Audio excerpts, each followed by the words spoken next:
This Torah class is brought to you by TorahAnytime.com.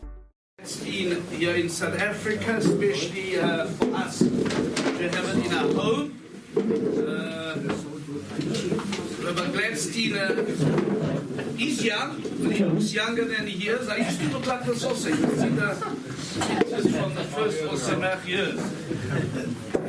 Maybe teaching is easier than Kirub, I don't know. But he looks a lot better than I do. But just to say it's the crowd here is indicative of, I think, Rabbi Glatstein's name that precedes him and the Shiurim that you've given here. Because certain people have heard the Shiurim and they've come today. A big thank you to Rabbi Tabak. And I know that Johnny Rogov and Ilan Rabinovitz and Mark Kruger, there's a few guys, hope haven't left out anyone, also very supportive and involved in this project. It's a huge, huge schus to spread Torah and to appreciate Torah. I usually get so many people from our shiurim, so if I wanted to speak, I usually get 2-3 guys. So I just actually was listening to Rabbi Elephant this morning, and he was asking the question, why is it that the Gemara says that the reason the Beis Hamikdash was destroyed because they did not say Birkas, they did not bench. Charlie, good to have you here. Right? They did not bench, they did not say the blessings before the Torah. How significant is that? That should be the reason the Beis Hamikdash was destroyed. And the answer that he gives is because when a person doesn't make the brocha, they're showing that they don't appreciate the power of Torah learning. And the greatest strength in this world, we don't realize it, is the power of Torah learning. And that really is the essence of how a person comes to be changed in this world. I once heard from Rabbi Friend that there's a famous Gemara, Rabbi Gamliel and Rabbi Yisroel, where Rabbi Gamliel is demoted, in a sense, as being the Nazi. And he comes to the Beis Medrash the next day, and he sees it's packed to capacity. No, it's not breaking up. It's good for business. I'm already done. It's too late. So he said, I'll go quickly. He says, it's packed to capacity. And he gets depressed. Good to know Rabbi also gets depressed occasionally, right? Gets depressed. Why? Because he, in his time, had a very clear policy. It wasn't anyone could come learn, only if Toicha Kabora, if the inside was like the outside. Else, you had to qualify to learn Torah. Today they've got earn and learn. They pay you to come and learn Torah. Then you have to qualify for it. But the obvious question is, why is he so shocked? He had a very strict admission policy. Whereas, who was Reb Lozer ben Azariah, the new Nasi, whoever it was, had an open door policy. Why was he so shocked? You know the question, Paul? Yeah. The answer is an amazing answer. And if you can say, I heard in the name of a reliable source.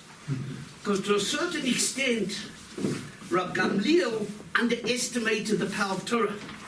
Had he given these guys the opportunity to learn, they would have qualified according to his original criteria. And that is the koach of Torah learning. So to Rabbi Glatstein, it's a big honor. I want to dedicate the shiur to my late father, whose yortzeit is tonight and tomorrow, a person really that revered Talmidei Chachamim and loved learning Torah. Wayne was one of the few, and Steve, a few of the guys that actually knew him well. And sorry for taking over. Big honor to have Rabbi Glatstein here to share some words of Torah. Can you use this as a stender, Rabbi? Stand there, all right. There is a stender, listen. What a stender, there is a stender. Yeah. Can you hear that? Yaakov?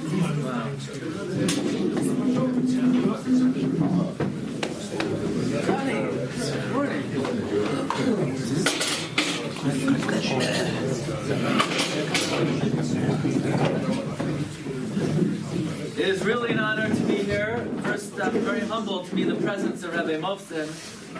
What Rabbi Mofson has accomplished in this community, it's really, there are no words to describe it. And I haven't heard him speak before, but just in the short amount of time that I heard him, I see why he's been so successful. Obviously, he's a man who the Torah is not just on his mouth, but it's really pulsating and coursing through his veins. And it's Dvarim HaYosim and Alev. And it's really an honor to meet you. Obviously, someone pulsating with the love of the Jewish people. And we wish him and the whole community much future success to raise up the banner of Torah and mitzvahs ad b'yaskel tzedek until the great day comes. Thank you so much, Rabbi Tabak, for hosting me. It's been a real honor to be in your presence and in your home, and we wish you and your family blessing and great success. So as Rav Mofson mentioned, the Gemara tells us in the Masechta Yuma Daf Yudam and Beis, the Gemara says, what caused the destruction? The first Beis HaMikdash, they violated the big three. Avodah Zarah, idolatry, Gilui Arayos, adultery, Shvichas Dam, and murder. They did every wrong thing you can imagine, all the biggies. And what about the second Beis HaMikdash? After all, that's where we are today. We are suffering the destruction of the second Beis HaMikdash. We have been hurled into exile as a result of the destruction of the second Beis HaMikdash. What caused the destruction of the second Beis HaMikdash? The Gemara says two words. Sinas Chinam. Baseless hatred. Which, by the way, the Chavetz Chaim means it's impossible God would have destroyed the Beis HaMikdash just because of baseless hatred, but it means what baseless hatred caused, and that is Lashon Hara. What in the world is so bad about Sinas Chinam?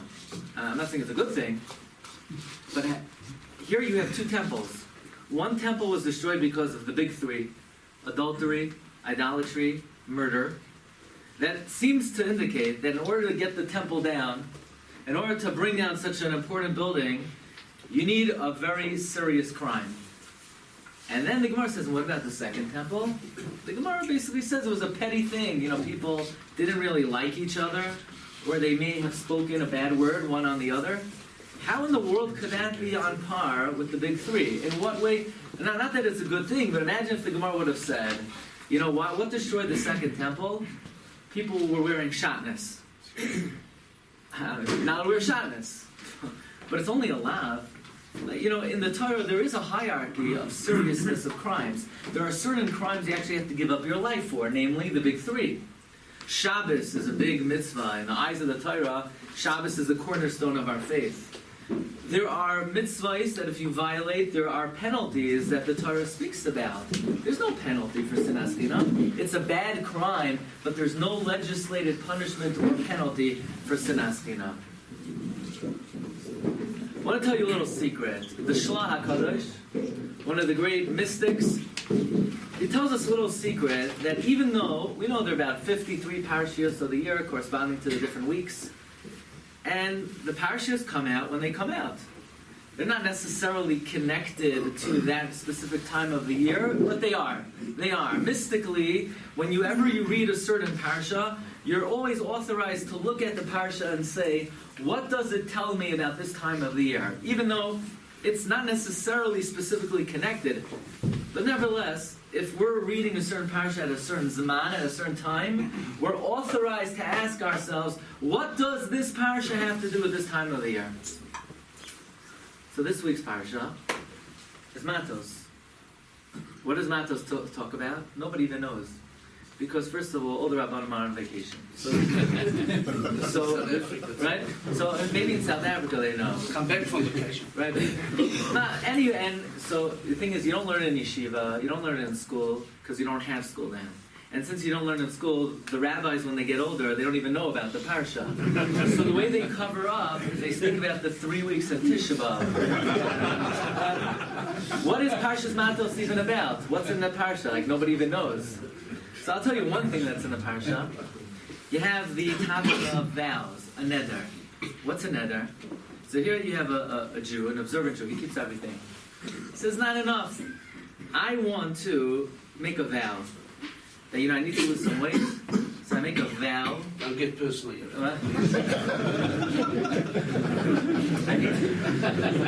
And I forbid all carbohydrates on myself. With a neder. Now, a neder is a serious thing, where you actually could create what is called in Lomdisha terminology, in Talmudic terminology, Isser Chefza. Isser Chefza means that, yes, this is a Danish, and right next to it is a piece of pig. So one is kosher, one is not. When I say Harei Alai Neder, I actually inject the Danish with Isur. It becomes like a piece of pig, and I can't eat it. Is this a good... And every Jew has a capacity to prohibit upon themselves something which the Torah actually permits. It's called a neder, it's called a vow. What does the Gemara tell us about someone who makes a vow? Is it a good thing to make a vow? One would think, you're being extra pious, extra righteous, and yet the Gemara has a very interesting description of someone who makes a neder. The Gemara says in Adar, it's number 5 on your sheet. Anyone who makes a neder, ki'ilu bana bama. It's as if you've built an unauthorized altar. We know when the Beis HaMikdash stood, the temple stood, there was an altar in the Beis HaMikdash where if somebody would want to bring a sacrifice, they would have to bring their sacrifice to the central location in the temple. What if a guy said, I don't want to go to the temple. I'm going to have my backyard operation. I'm going to build a little mini altar in my backyard, and I'm going to bring my offering on my altar, my private altar. It's a serious crime. It's a terrible crime. Because you're not authorized to do that. There's a central place where all Jews are required to bring their offering. You can't set up your own shop in your backyard. And somehow the Gemara says that if you make a vow, what it's analogous to is someone who makes their own private altar in their backyard and so to speak is going against the main altar in the temple. And the Gemara says further, if you fulfill your vow, not if you violate it, if you fulfill your vow, it's like bringing an unauthorized offering in your backyard. Why? Isn't making a vow a good thing? Isn't it a worthwhile thing? Isn't it an admirable thing? I'm making a vow because I want to stay away from things that are causing me harm. What's wrong with making a vow? In the Mendel Beila's trial, one of the accusations they hurled against the Talmud is the Gemara in Yevamos. It's number 3 on your sheets. The Gemara says the trial was I don't remember. You tell him. I don't know. No, the trial was basically it was a blood libel, where a Jew was accused of killing a Christian child and using the blood for Matos. And one of the prosecutors actually did a lot of research in the Talmud, and there's a Gemara that says, seems to be a very anti-Semitic prejudice statement. The Gemara makes the following statement: Atem kruyim Adam, you are called Adam, you are called man, ve'ein ha'ivdei kechavim kruyim Adam, and Gentiles are not called Adam. It seems like we're calling Gentiles subhuman, and this was a great accusation. This was part of the prosecution. And Rav Meir Shapiro gave the following explanation and defense of what this Gemara means. This is a very troubling Gemara. What does the Talmud mean? We are called Adam, and the Gentiles are not called Adam? Heaven forbid. Every human being is created in the image of God.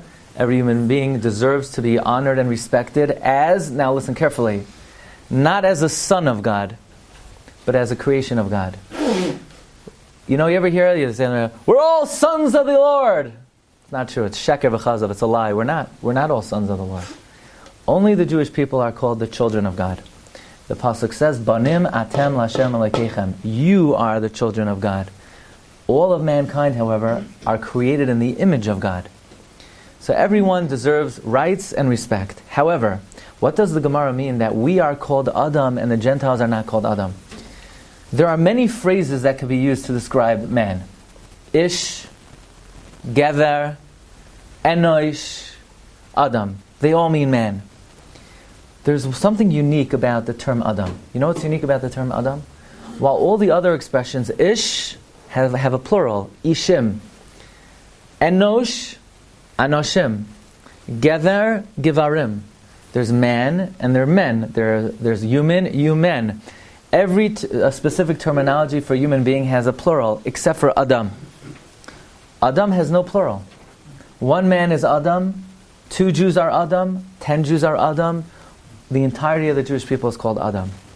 We are called Adam, and the Gentiles are not called Adam. Meaning, let's explain. Moshe Rabbeinu gets up one day, and he can't take these people. He can't take the Jewish people. You know what he says? Shimuna hamoirim, listen up, you rebels. And Moshe was punished severely. Why was he punished? Yankel, he's a rebel. Beryl, he's a rebel.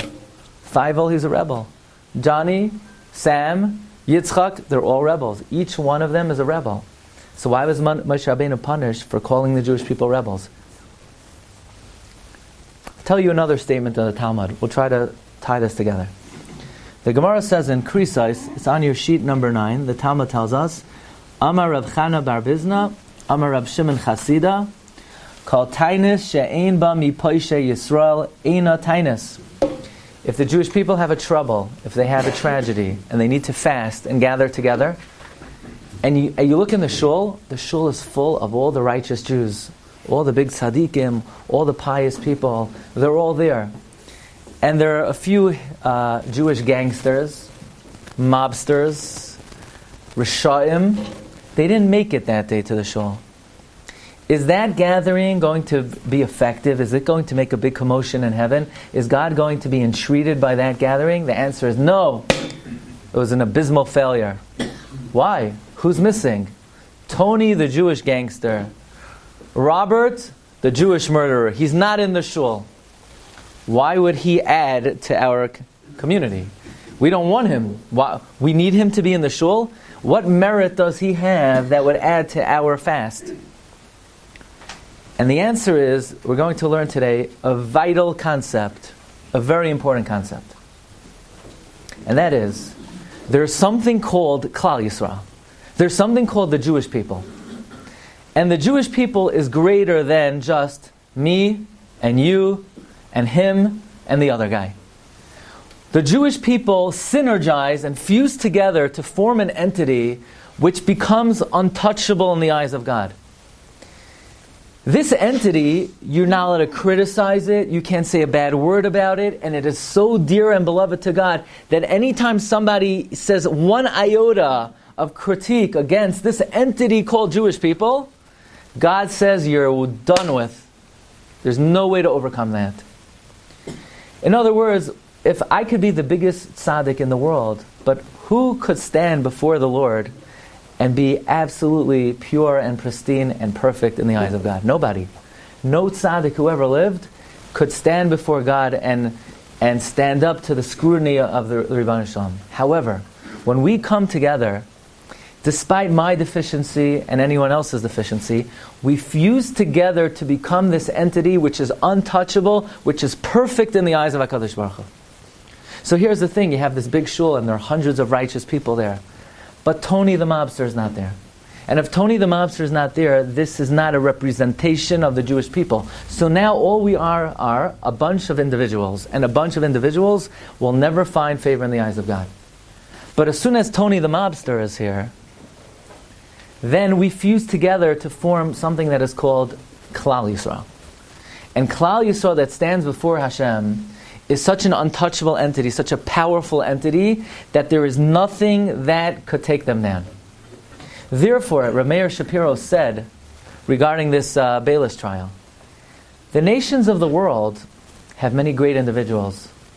And the nation may be very powerful, it may be a collection of many talented and worthwhile individuals. They will never be fused together to form an entity and synergize to something greater than the sum of their parts.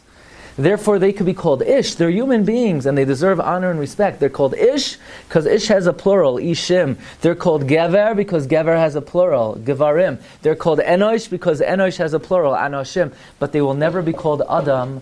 Adam is singular and it's plural, indicating that the Jewish people are one entity. And as they synergize into one entity, they're untouchable. Does anybody know where in the Chumash are we referred to as Adam?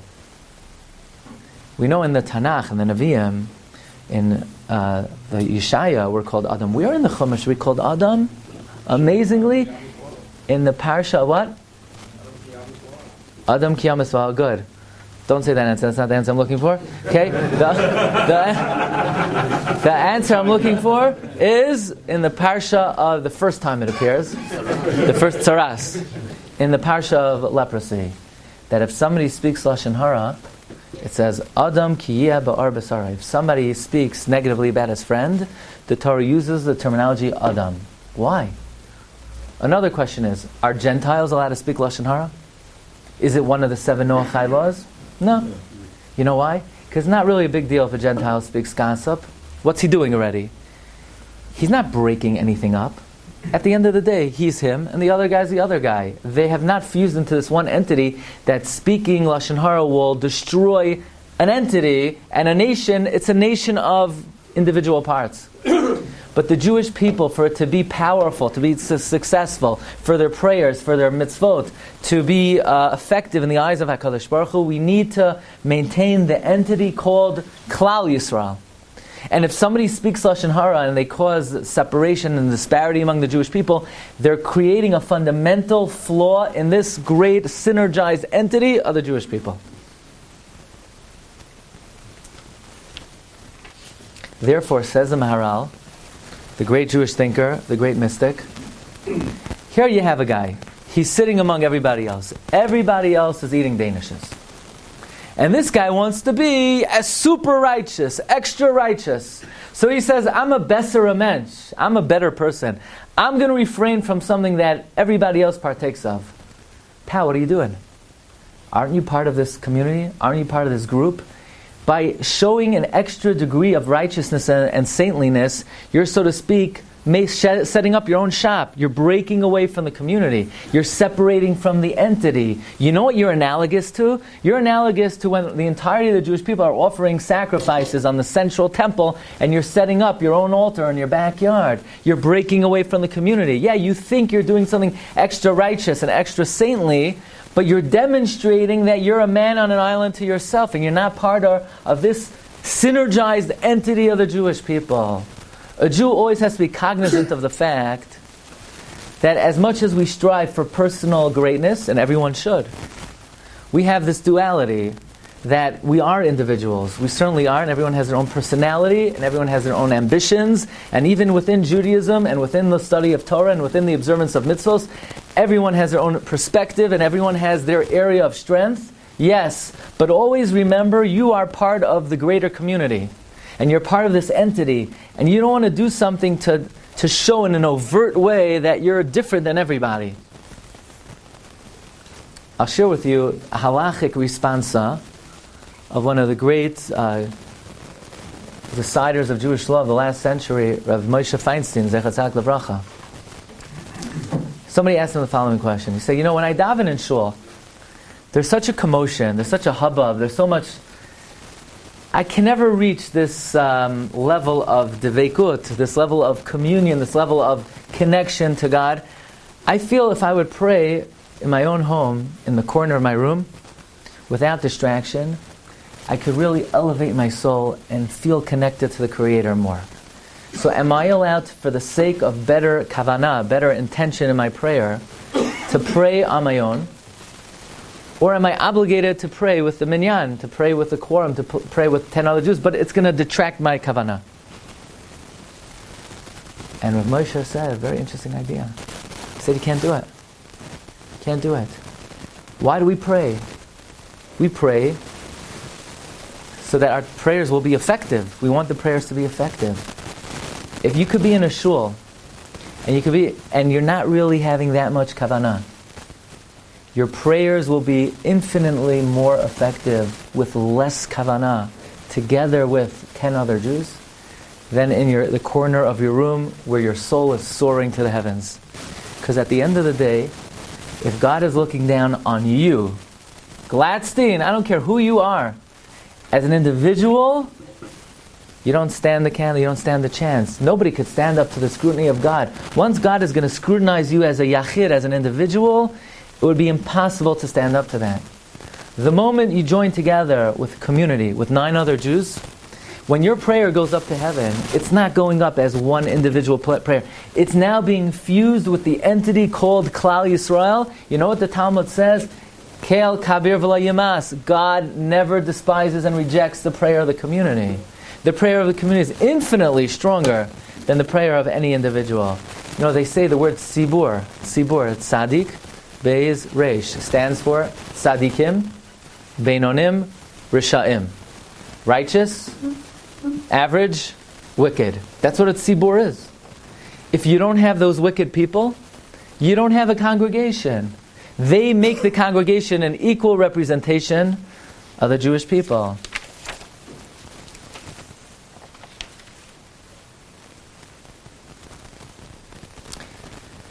We all know there's something called Lashon Hara. You can't speak badly about somebody else.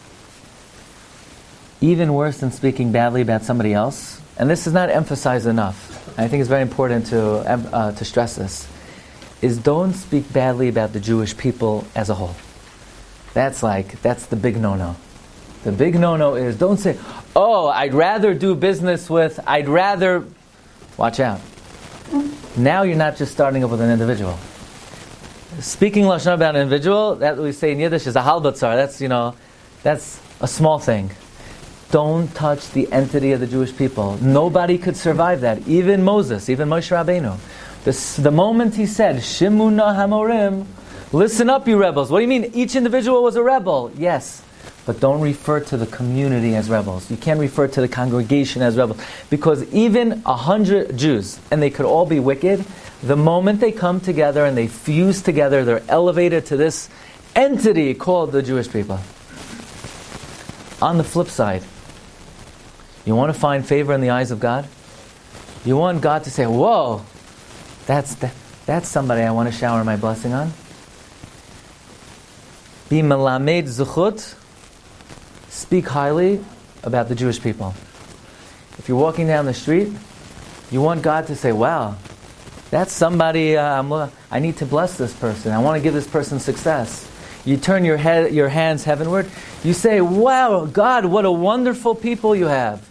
It's 7:30 in the morning. In New York, everyone's still sleeping. I don't mean because it's 6 hours behind, okay?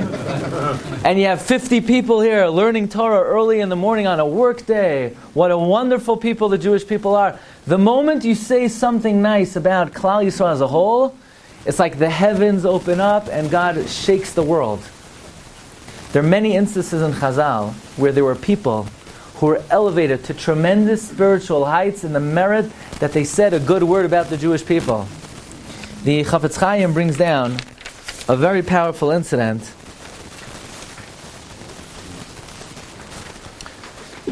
in number 15.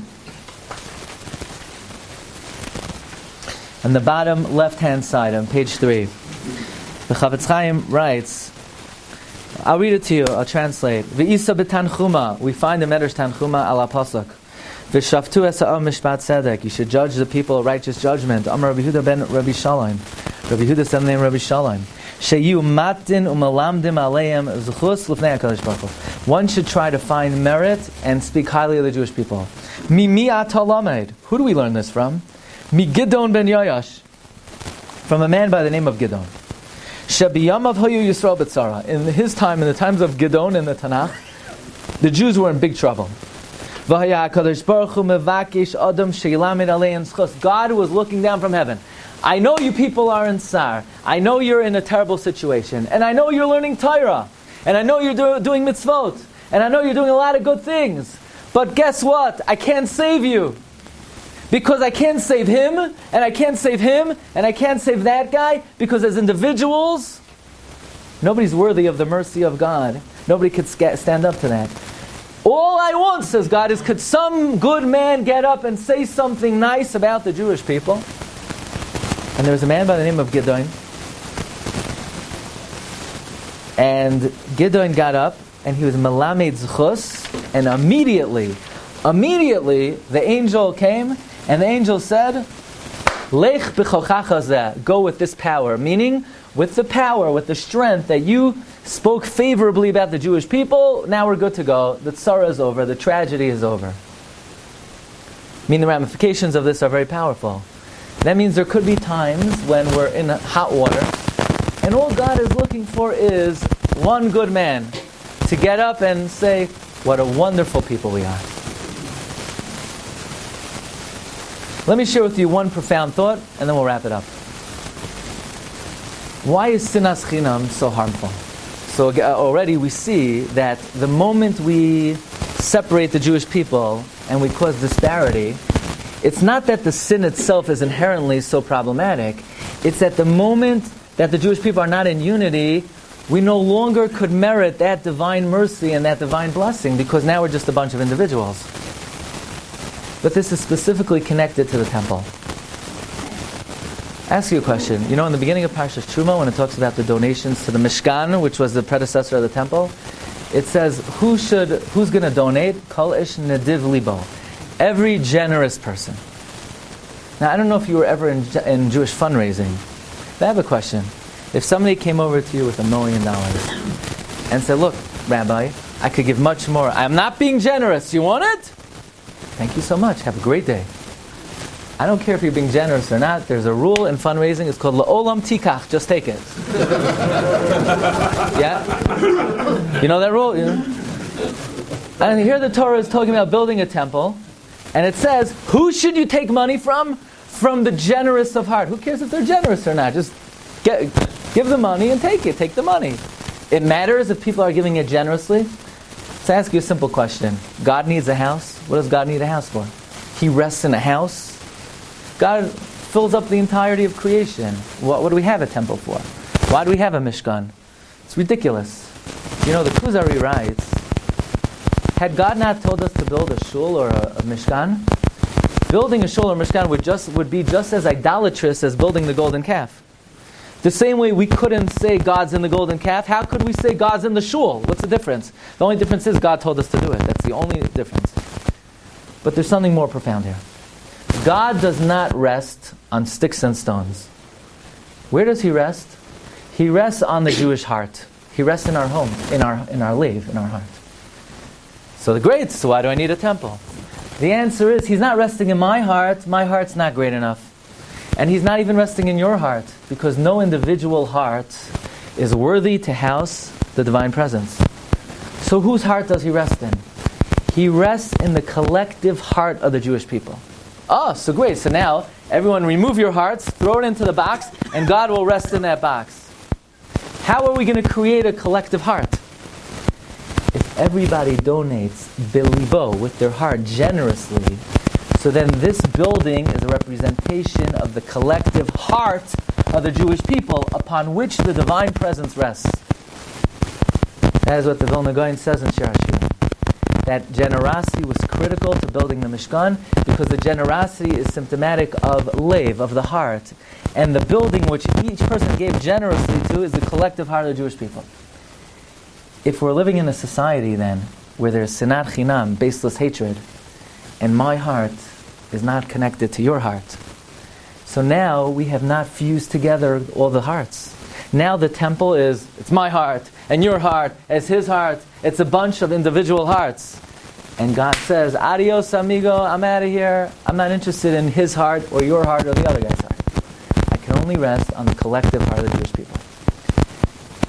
Sinas chinam, it's not that it's a terrible sin, that it's such a severe sin, God says, I'm going to punish you and take away the temple. It's that if there's baseless hatred, the temple doesn't exist anymore. There is no temple. The temple is the collective heart of the Jewish people. And the moment that our hearts are not connected to each other, we don't have a temple. And that's what we focus on during these days. As Tisha B'Av is coming, and we're going to hear constantly, baseless hatred destroy the temple. Let's understand this on a more profound level. That the temple represents the collective leiv, the giant heart of the Jewish people. And the heart of the Jewish people as one unit is unbreakable, offers us so much protection. It's so important to be part of something, to be part of a community, to be part of a tzibur, to be part of a shul. Connect yourself to the community, because the community is what protects us. I thank you so much for joining me this morning. I wish all of you great blessing and success. Thank you so much, Rabbi Mofson. Bracha v'hatzlacha, and wonderful Shabbos. Shkaya. Just to think... You've just experienced another Torah class brought to you by TorahAnytime.com.